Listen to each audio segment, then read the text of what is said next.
पराई स्त्री से संबंध बनाने के 5 टिप्स, हम इस टॉपिक पे काम कर रहे हैं। मैंने आपको दूसरे पार्ट में बताया था कि 5 टिप्स कौन कौन से और किन किन चीजों का ध्यान रखना चाहिए। तो हम पार्ट बाय पार्ट उन सारे टिप्स को विस्तार से जान रहे हैं एक स्टोरी के माध्यम से। आज के पार्ट में हम बात करेंगे कि पराई स्त्री से संबंध बनाते वक्त अगर सकारात्मक दृष्टिकोण का ध्यान नहीं रखा गया तो हमारे जीवन में किस प्रकार से नुकसान हो सकता है, किस तरह से हमारा जीवन बर्बाद हो सकता है और साथ ही हमारे रिश्ते भी खराब हो सकते हैं। तो वीडियो को लास्ट तक जरूर देखिएगा, क्योंकि ये वीडियो देखने के बाद आपको समझ में आ जाएगा कि पराई स्त्री से संबंध बनाना सही है या गलत है, क्यों नहीं बनाना चाहिए या क्यों इतने सारे टिप्स हमें जानने की जरूरत है। ज्यादातर हमें ये लगता है कि अगर हम पराई स्त्री से संबंध बनाते हैं और हम अपने घर को भी अच्छे से देख लेते हैं या अपनी पत्नी को भी खुश रख लेते हैं तो इसमें कोई गलत नहीं है। तो जो ये स्टोरियां मैं आपको सुना रही हूँ, इन स्टोरी को सुनने के बाद आपको समझ में आएगा कि हम कितनी भी चालाकी कर ले, हम कितना भी झूठ बोल ले या कितना भी छुपाने की कोशिश कर ले, लेकिन चीजें छुपती नहीं है। एक ना एक दिन सामने जरूर आती है और उन चीजों का प्रभाव हमारे जीवन में किस प्रकार पड़ता है। क्षण भर के शांति और मजे के लिए हम जो चीजें करते हैं वो हमारे पूरे जीवन को अशांत बना देती है और हमारे जीवन को नर्क बना देती है। तो चलिए एक स्टोरी के माध्यम से समझते हैं कि सकारात्मक दृष्टिकोण कितना जरूरी है। वीडियो कंटिन्यू रहेगा, लेकिन उससे पहले आप सभी लोगों की माइंड की कसरत के लिए एक सवाल। मैं हूँ एक पवित्र धाम, 3 अक्षर का मेरा नाम, प्रथम कटे तो दुख हो जाऊं, अंत कटे तो साथ में जाऊं। जवाब जरूर दीजिएगा। सही जवाब देने वालों के नाम में हर संडे शाम 8 बजे फेसबुक पेज और यूट्यूब पर पोस्टर के माध्यम से अनाउंसमेंट करती हूँ, तो पोस्टर देखना बिल्कुल भी ना भूलें। अगर आप हमारे कॉन्टेस्ट में भाग लेते हैं, मन के विनर बनते, तो आपको हमारी तरफ से एक शानदार गिफ्ट दिया जाता है। तो कॉन्टेस्ट में भाग जरूर लें। तो चलिए बिना किसी देरी के स्टोरी को शुरू करते हैं। यह कहानी है एक छोटे से गाँव में, जहाँ सभी लोग सुखी और संतुष्ट रहा करते थे। ये गांव भी हो सकता है और शहर भी हो सकता है, जहां हम अपनी फैमिली के साथ बहुत खुश होते हैं। लेकिन एक छोटी सी घटना हमारे पूरे जीवन को बदल के रख देती है। रमेश और राधा की शादी को 10 या 12 साल हो चुके होते हैं।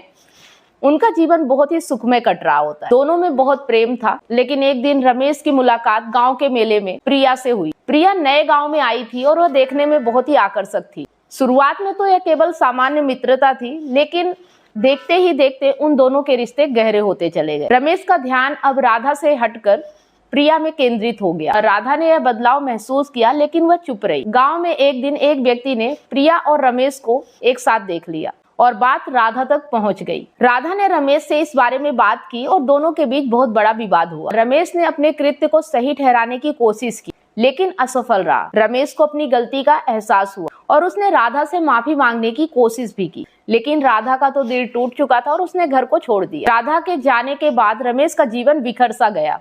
उसने अपनी नौकरी भी खो दी। दोस्त रिश्तेदार सब उसे किनारा करने लगे और प्रिया ने भी उसका साथ छोड़ दिया। अकेला और उदास रमेश अब अपनी गलती पर पछता रहा था। उसे अब समझ में आ रहा था कि उसने पराई स्त्री से संबंध बनाकर क्या खो दिया। दूसरी ओर राधा ने एक गांव में अपना जीवन फिर से शुरू कर दिया, जबकि रमेश अपने किए पर पछताता रहा। यह कहानी हमें यह सिखाती है कि पराई स्त्री से संबंध बनाना कितना भयंकर हो सकता है। तो रमेश ने यह कड़वा सबक सब कुछ गवा कर लिया।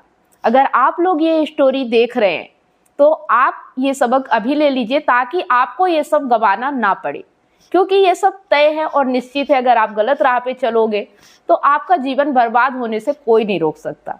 आपके परिवार की सारी खुशियां अस्त व्यस्त हो सकती है और आप जीवन में अकेले रह सकते हो। आपका माइंड पूरी तरह से निगेटिविटी से भर जाता है। अपनी गलती का एहसास होने लगता है। जब हम गिल्ट में जीते हैं तो ना हम अपने आप को खुश रख पाते, ना हम बाहर जिसे रिश्ता बनाते हैं उसे खुश रख पाते, और हम किसी काबिल नहीं रह जाते। उस वक्त हमारे साथ कोई रहना पसंद नहीं करता है। हम जिसके लिए अपना सब कुछ छोड़ के बाहर रिश्ता बनाते हैं, वो बाहर रिश्ता भी हमारा घर बर्बाद होने के बाद कायम नहीं रहता, वो भी टूट जाता है, क्योंकि हमारा मन फिर वहां लगता नहीं है। तो इस स्टोरी से आपको सबक लेना चाहिए, और ये स्टोरी आज की लास्ट स्टोरी है इस टॉपिक की। तो यहाँ से हमें सीखना चाहिए, संबंधों में वफादारी और प्रेम सच्चे सुख के मार्ग है। इसके अलावा आपको सच्चा सुख संबंधों से दगा करके, धोखा करके, बेईमानी करके कहीं भी प्राप्त नहीं हो सकता है। ये आप जितना जल्दी समझ जाओ उतना बेहतर है आपके जीवन के लिए। अपने रिश्तों का सम्मान करें और उन्हें संभाल कर रखें। तो आज की ये वीडियो आपको क्या सिखाती है, कमेंट करके जरूर बताना। और वीडियो अगर वाकई में पसंद आया हो, यह स्टोरी अच्छी लगी हो तो एक लाइक जरूर करना और ज्यादा से ज्यादा इसे अपने दोस्त और जरूरतमंद लोगों के साथ शेयर करना। फिर मिलते हैं एक नए टॉपिक के साथ नई स्टोरी में। अगर आप इमोशनल इंटेलिजेंट बनना चाहते हैं, रिश्तों को अच्छे तरीके से समझना चाहते हैं, एक्स्ट्रा मैरिटल अफेयर के बारे में जानना चाहते हो और उसका समाधान भी चाहते हैं, तो आप इन ई बुक्स को परचेस जरूर करें। ई बुक्स को परचेस करने के लिए दिए गए नंबर पे कांटेक्ट करें।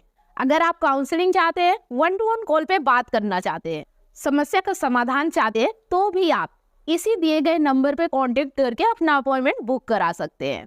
अगर आप मुझसे लाइव जुड़कर अपनी समस्या का समाधान चाहते हैं तो मंडे, वेडनेसडे और सैटरडे शाम 8 बजे मैं फेसबुक पेज और यूट्यूब पर लाइव आती हूँ, तो आप मुझसे लाइव जुड़कर भी अपनी समस्या का समाधान पा सकते हैं।